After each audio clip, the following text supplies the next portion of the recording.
Hello everybody and welcome to Mount Mograph. My name is Matt and today in Summit 3 we're going to be making a low poly scene, low poly mountains, low poly trees, and a low poly road through the mountains. The whole low poly artwork style seems to be very popular these days, so I was messing around with it and I came up with some cool techniques that I thought I would go over with everybody. So go ahead and open up Cinema 4D. Doesn't really matter which version you have. I think this is compatible all the way down to R12. And we are going to create a shortcut for something we're going to be using very often through this summit. It's called PSR Update. So just right click anywhere, go to Customize Palettes. In your filter, type in PSR and drag your Reset PSR button just anywhere in your toolbar. I'm going to put it there, and this is going to be very helpful down the road. So let's go into our primitives and create a plane that looks like a good size. Just kind of zoom around the scene, see if you like everything that's going on with it, and make it editable by pressing C on your keyboard. Next, go into your live selection tool, go into your options, select your polygons, go into your options, go to soft selection, and go into your top view. Next, on your top view, what we're going to be doing is creating the hills of our scene. Like, this is going to be our grass section, so wherever you select your mouse, the orange is going to be one of the areas we're going to lift up to create the hills. So just make, holding shift, just make some random orange spots onto your plane, and this is going to turn into rolling hills that we will then put a road over, and also trees. So that looks pretty good to me. Go ahead and go back to your perspective view by pressing the shortcut F1 on your keyboard, and as you can see, we have some sections that are highlighted in yellow, and just when we lift those up, it's actually not working how I expected, but that is fine. The most yellow highlight is going to be the section that lifts up the most, and I guess my soft selection wasn't set properly, but an easy fix for that is just in perspective view, just highlight some sections and lift them up and just kind of create your own little hills. This is actually almost better because we can really see what we're doing. So I'm just going to go ahead and do this real quick. Do whatever you feel like you'd like to. And as you can see, if you saw the picture in the beginning, this is going to be like a very large, well, I guess I'd say it's a tiny scale in comparison. So here we go. This is going to be our hill scene. I think this looks pretty good, and it doesn't matter that much. This is all just going to be going over some little experiments I kind of found inside of Cinema 4D to create this low poly artwork. Alright, so let's go and go to our model selection tool, and as you can see, if I do a quick preview, a quick render, we can see that we now have rolling hills. So let's create our grass material for our hills. Go into a new mat, so just double click in this area or go to create new material, go to color, go to texture, go down to gradient, double click your gradient, go into your 2DV, which is for vertical, and we are going to just pick some random green colors that look grassy. So make it really grassy. I'm going to just click around and see. This looks fine to me. Go into your diffusion. This is something I always do. I don't know if it makes that big of a difference. I always feel like it makes my stuff look a little better. So go into your texture, go down to noise, double click your noise, and just go to your global scale and do like 0.2. And as you can see, we get all these little dots, which will affect our texture. I just feel like it makes it look more like paper. So that's something I always do. You guys don't have to. That's just something I do for a lot of my projects. Also, be sure to rename your stuff. So I'm going to call this grass. And let's go and drag our material onto our plane. So now if I was to do a quick preview, we have some grass. Let's add a subdivision surface to this. It was HyperNurbs in R14, and just drop your plane in there, and so now we have some. It's more rounded and not so clunky looking. So there we go. It looks like a golf course. So make your subdivision surface editable by pressing C on your keyboard, and then go to right click, select children, right click, connect objects, and delete. and let's call this object grass, because it is grass. Alright, let's now create our road.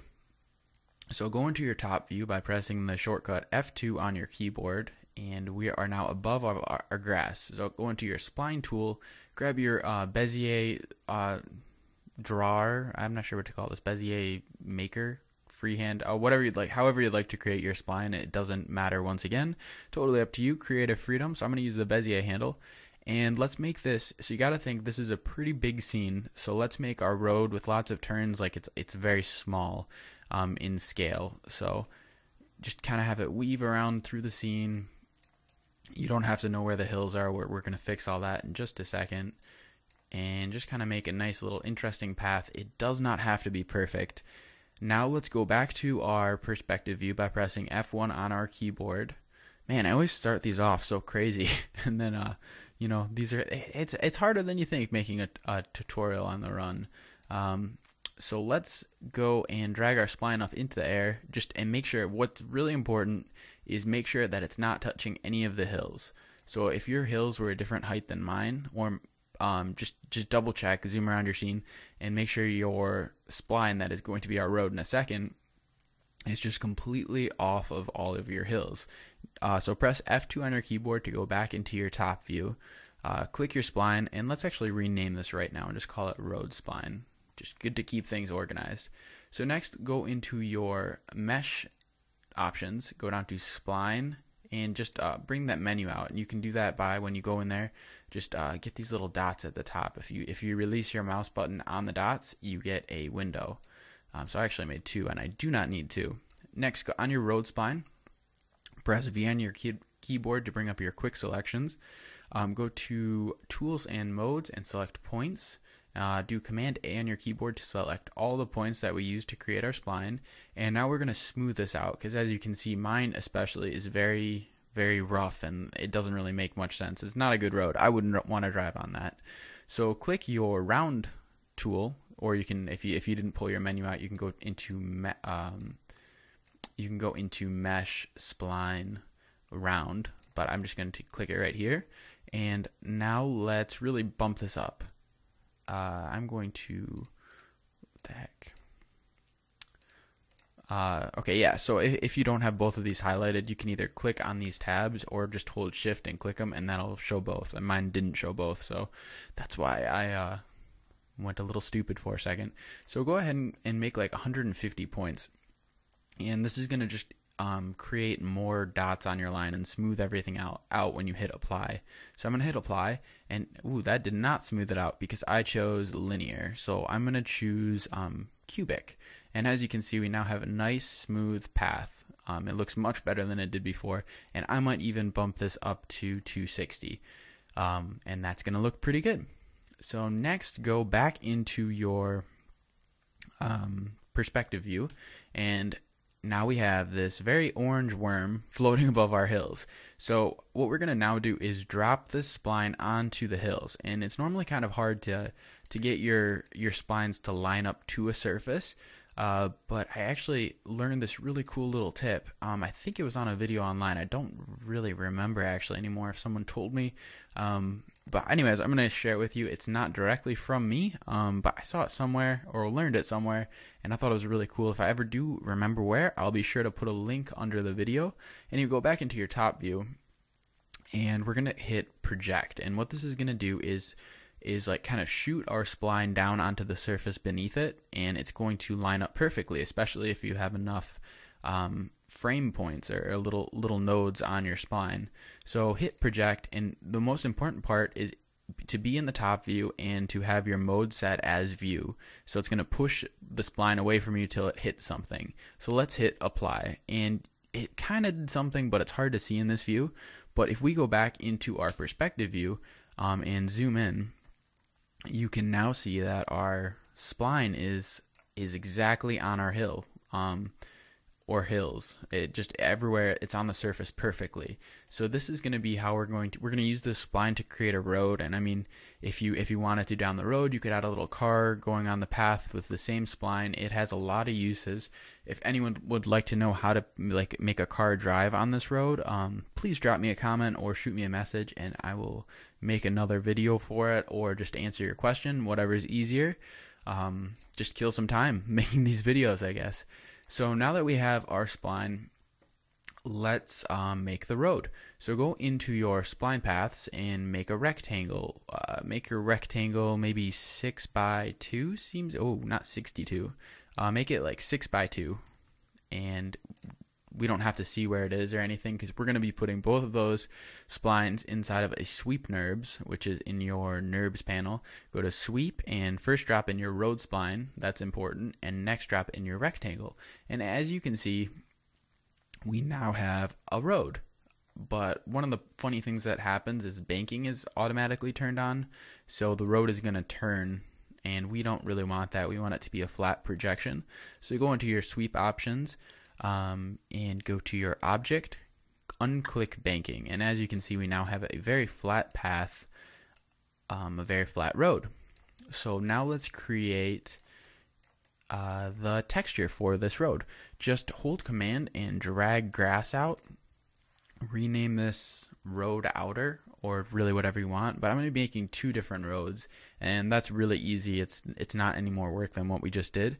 So in your colors, go to your gradient, and the vertical type is fine. So let's just create some dark gray, and this is just a really easy thing to do, and it always makes your project look a little bit better. So now just grab your outer road texture, put it onto your sweep NURBS. Let's name our sweep path outer road, because that is what it is. Next, let's make an inner road. So just holding command, drag your outer road, and we're going to name this inner road. Go figure. And now go down into your rectangle options, and we're going to actually make this one smaller and taller, or thinner and taller than our second one. So just go down to 5 and make the height, don't make it 2 or 3, make it like 2.2 seems good. And as you can see, it's just going to give a little bit of an extra bump to it, which I think, you know, it's so subtle. I guess it's not that important. You guys don't have to do that. I'm going to say 2.5. And this kind of just aids that whole cartoony style. And one of the very most important things in this tutorial is going to be deleting the Phong tabs on other objects, but on these 2, the road and the plane itself, we want those to be very smooth, so we're going to keep our tags on. So now in our scene, let's go and create an inner road material by holding command and dragging out our road, and just change your gradient to lighter gray, which is very easy, of course. Just double click and select some lighter colors and drop that onto your inner road and delete your old material. So now if I'm going to hit Command R to do a quick render, and here is what our scene is looking like. It's going to look a lot better in just maybe like another 5 to 10 minutes. We're going to have something that looks really, really cool. So just hang in there with me. Okay, so next go into your top view by pressing F2 on your keyboard. Go and click your live selection tool. Go down to soft selection, make sure all your settings are on, your radius, your soft selection. Let's see how much. Okay, so select your grass layer or your plane layer. Go to the polygonal selection tool, and as you can see, it's almost like we're drawing or painting or something. But let's actually make our live selection tool have a larger radius. So go into your options and bump your radius up. And now we're just going to draw everywhere pretty much around the road, and we are going to be placing trees all over that with another cool little tip. So just start drawing. Doesn't have to be perfect. Doesn't have to be like right by the road. Basically just get most of the map. You know, like you can miss some spots, make it natural. I don't know. Do your thing. And holding shift, if you like want to keep that selection and also draw on the other side of the road, just hold shift when you're drawing, and it'll save that selection. Okay, So now that I have this orange-blue design, we're all set. I'm just kidding. That really is not funny. So let's go to simulate. Man, I'm laughing at my own jokes. This is sad. Go down to the simulate menu bar, hair objects, add hair. And immediately we have craziness happening on our screen. What have we just done? Well, we put hair objects all over our selection, and we do not want that. That's a little crazy. So go down into your hair object should be selected. If it's not, click your hair, go down to your guides, roots, and change your count down to 100 just so it's not so intense and you can actually see what we're doing. And what we're going to be doing is adding instances to our hair of trees, and that's going to be how we're going to make our scene. So first, let's turn our length down and just try to make it look like, okay, so if we're going to pretend that these are trees, just give them a height that seems realistic for this environment. And I would say maybe like 10 seems good for mine.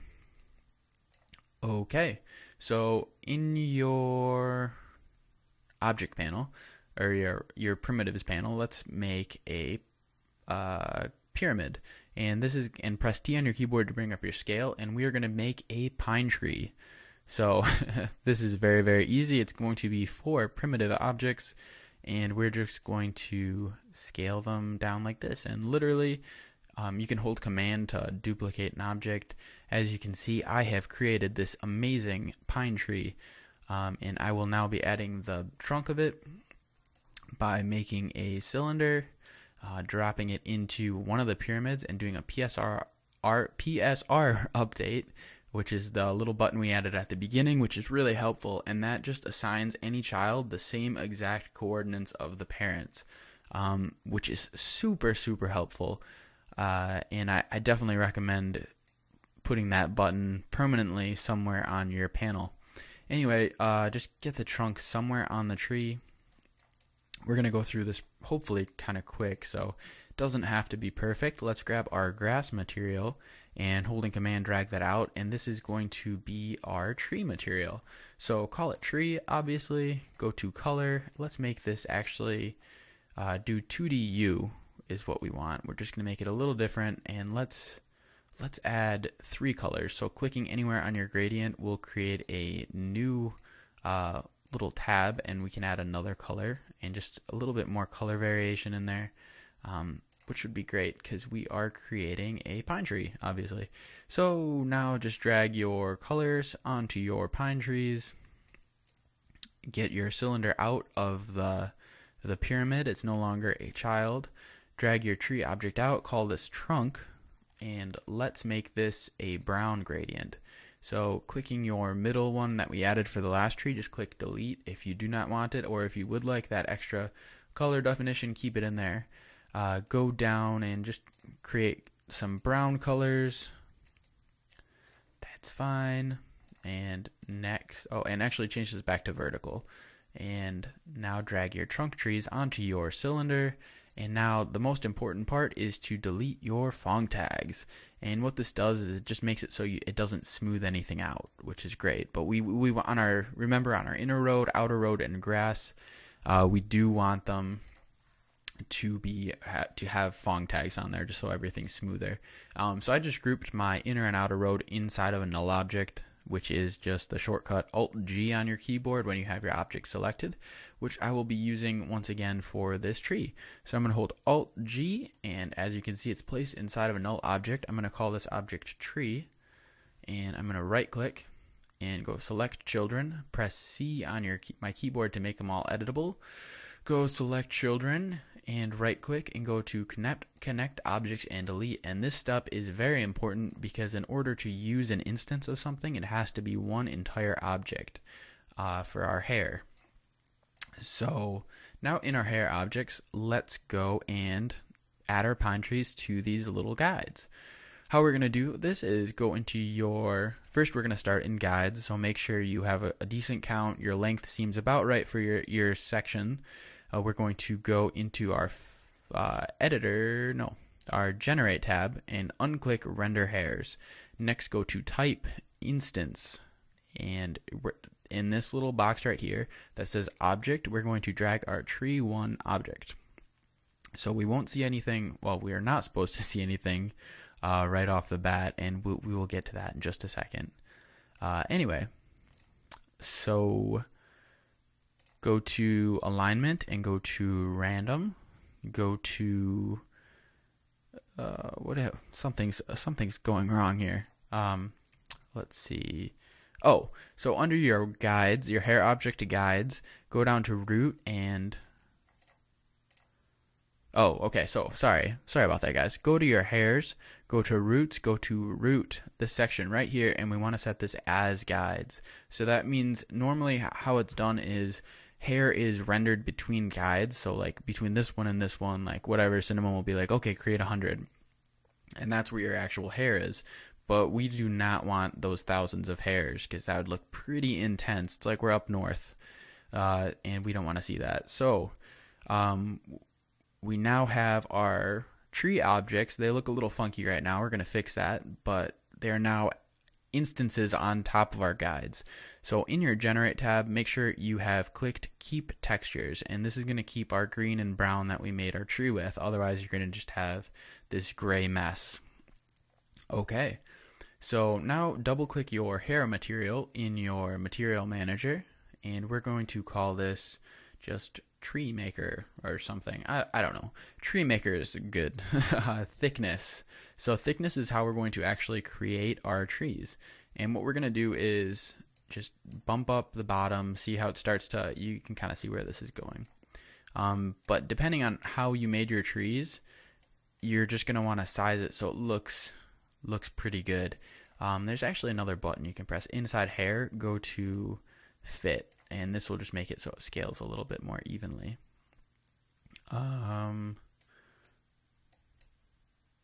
Okay, those trees look pretty good, and I'm going to just make my variation 8.7 just so some of the trees look different and they're not all the same. Okay, so let's make some more trees too. Also, I'm going to go into this instance. We don't want a floating tree above our scene. That's going to look crazy. So just on your little stoplights, I'm still not sure what to call this. Hold Alt on your keyboard and double click, and they should both turn red. So we will not see that in our render or in our editor. And that is what we want. So in your hair, rename that trees.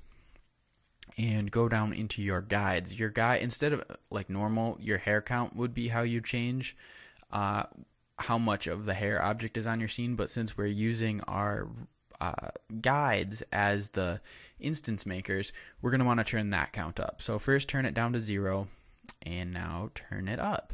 And as you can see, we're putting trees all over our scene. Some of these look a little funny. We got some fat trees floating around here. And I'm not super happy with them, but this will get the idea across, I hope at least. Okay, so I'm just going to do Command R real quick to do a quick preview. And as you can see, our scene is looking alright. It's going to look a lot better once we add some lights, but we're getting to that shortly. Alright, so now that we have our trees, let's create our mountains in the background. So what we're going to do is go into your primitives, select your landscape tool, which is super awesome. I use it for tons of other stuff. And in today we will be making mountains, which I think is actually what it's for. If you look at the symbol landscape, it looks like it's supposed to create mountains. So first we're going to change our height and just kind of position it. This is going to be totally up to you guys. You're just basically going to want to create a couple different mountains and make sure your width segments and depth segments are turned pretty low, because we do want that low poly look. So I went 20 and 24, and these mountains are going to be significantly larger than our scene, but that's okay. So also just bump up some random, you just change stuff randomly for the most part, and it will work out in the end, I promise. Actually, no, I can't promise. You might do something awful. I'm just going to say it should look decent for the most part. It's really hard to mess up low poly because it seems pretty random to me. There are some really, really good low poly artists, so I will also say that. And, you know, they're really, really talented. But for the most part, it seems like you can just throw together a scene that looks halfway decent with just about no time at all, because it is, I don't know, it's just easy. But it looks pretty cool, and it's kind of fun to see this popping up everywhere. So I am relatively happy with these mountains. They look fantastic. So now these are your Phong tags right here, and just delete these. And as you can see, something changed. I'm going to do Command Z. If I was to render this right now, it smooths out. Like, as you can see, even though you can see your segments with your this shading, if your Phong tags are on, it's going to smooth everything out, which is kind of ruins the style. This is like more cartoony, and that's not what we want to see. So if you delete these, all the edges are going to be much more sharp and jagged, as you can see. So I think that looks pretty cool. So let's create our mountain material. We're going to use a similar color to the trunk, so I'm just going to hold Command, drag out the trunk, double click that, and name that mountains. Alright, now that we have our mountains, let's just change some of the colors so it's not identical. I'm going to actually go kind of a dark grayish. I don't know. Alright, so this kind of looks like the same as it does in this editor. Also, let's grab our landscape items and just put this in a null object and name this mountains.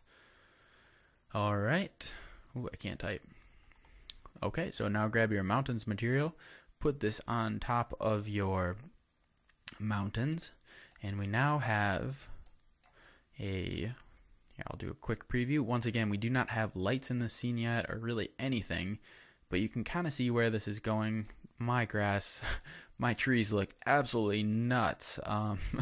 They're all over the place. I think what all I have to do is I turn my variation up so much that it is really going crazy. So I'm gonna turn this yeah, there we go. Now no more Oompa Loompa trees, or giant ones. Okay, so let's now make a sky object. So just go right here into your sky, create that, go into it, grab any of your materials or double click for a new one and just drag that out and call this sky, and we're going to be creating a blue gradient. This one we're going to want to change to 2D circular and just pick some bright blues, give the scene some life. Okay, so I'm gonna drop my sky on there, and we'll do a quick preview once again. Actually, in your sky object, turn your diffusion off. That's gonna really mess stuff up, and we do not want that. Might look cool for some stuff, but definitely not on this project. So I'll do a quick preview, and as you can see, our scene is coming together. We have a bit more to do, and it should look really cool if you hang in there for maybe another 5 minutes. I think I've said that a couple times now. Alright, so grab your mountains, and we're going to create the snow and ice. And how are we going to do this? We're going to just copy this and change the material, because we're awesome. So just holding Command, drag up a little bit, and this is going to create another instance inside of your object manager.